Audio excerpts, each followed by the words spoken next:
अहमदाबाद में हुए air India विमान हादसे का सच सामने आने की उम्मीद के सूत्र प्रारंभिक जांच रिपोर्ट से और उलझ गए हैं।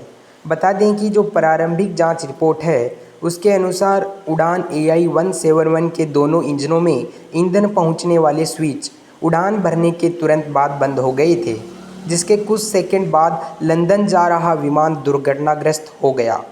विमान के दोनों पायलटों की बातचीत के संक्षिप्त से हिस्से ने मामले को और उलझा दिया है।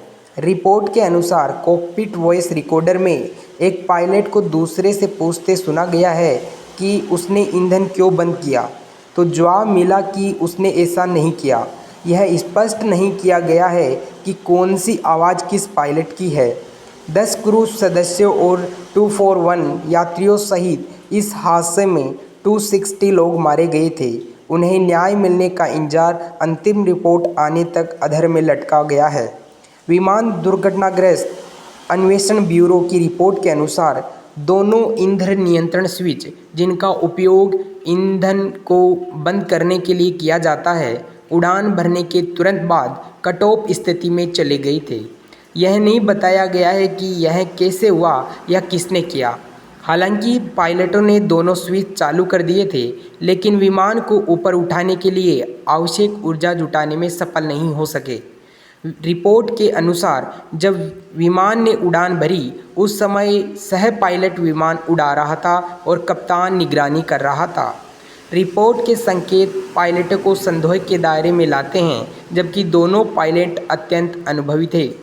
विमान विशेषज्ञों का भी कहना है कि ये स्विच ऐसी स्थिति में नहीं होते कि असावधानी छू जाने से सक्रिय हो जाएं।